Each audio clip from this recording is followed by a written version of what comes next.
যদি কথা বলি তাহলে কি আমি নারায়ণগঞ্জের 7 মার্ডারের কথা আমি বলতে পারি না? সেখানে কি মানবাধিকার লঙ্ঘন হয় নাই?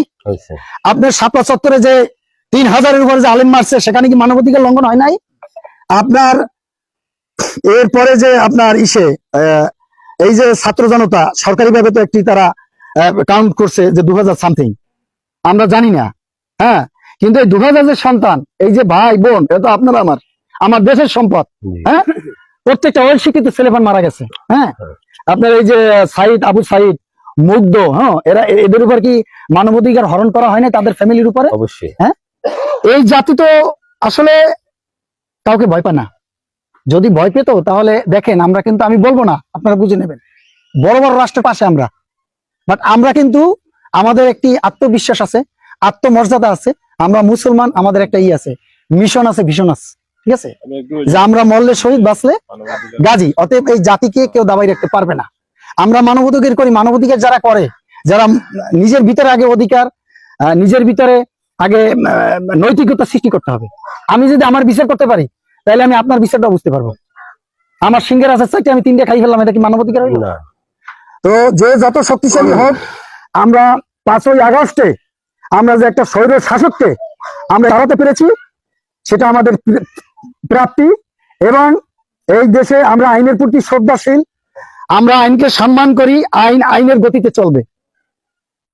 অন্যায়কারী যত বড় পাওয়ারফুল হোক, আমরা এই দেশের জাতি হিসেবে আমরা ভয় পাই না।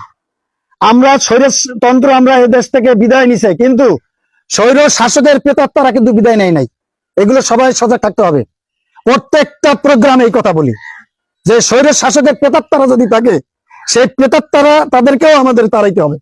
এই দেশের জনগণকে যদি আমরা ভালোবাসি, এই দেশকে যদি ভালোবাসি, কিন্তু সিম্পল বিষয় নিয়ে যদি আপনারা সিম্পল, আজকে তো দেখলাম জায়গাটা একদম অল্প জায়গা, এই জায়গার জন্য আপনারা তো ভালো সম্ভ্রান্ত বাড়ির মানুষ, এবারে আমি পাড়া দেওয়ার পরে তো মনে হয়েছে যে এরকম ভালো বংশী মানুষ আপনারা, কিন্তু এই বিষয়টা কেন আপনারা নিজেরা মিলতে পারেন না আমি জানি না। সিম্পল, ছোট্ট, হয়তো 1-2 রুম হইতে পারে, বা যারই হোক, বিষয়টা যার পক্ষেই যাক, বাট এটা যদি আপনারা নিজেরা যদি না পারেন, থানা পর্যন্ত গেছেন, আপনাদের এলাকায় এমপি আছে, চেয়ারম্যান ছিল, কিন্তু এটা আপনারা এখন অনলাইনে কি করলেন, আপনার বাড়ির, আপনার এলাকার, এটা ভালোভাবে কেউ দেখবে না। কিন্তু আমরা তো অন রেকর্ডে কথা বলি, অনেকভাবে ফোন আসে আমার কাছে, অনেক ধরনের লোকের ফোন দেয়, বিভিন্ন জাতের, জায়গা পার হয়ে আমাদের এখানে আসতে হয়েছে। যাই হোক, সবার জন্য শুভকামনা, দোয়া। এই আমিন ভাই, আপনার নাম কি? বাবুল মিয়া। আপনি কি এই এলাকার? না, এই এলাকার। আচ্ছা আচ্ছা, এই মনির আপনার কাগজ নিয়ে আসেন। এই যে এইটা ফাইলটা, এটা না, এই যে ফাইল এটা। আচ্ছা, এটা বাইরে দেখেন। আমরা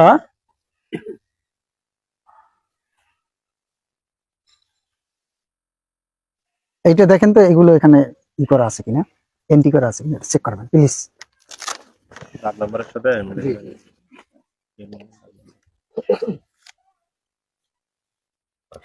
আপনারা কি বাড়ি কোনো সময় মাপছেন এই জায়গা? সামারি কপি আছে কার কাছে? বহুতবার। আচ্ছা আচ্ছা, আমরা বাড়ি বহুত মাপতে পরদিন উড়ে গেছে আর আমরা কইলেন না।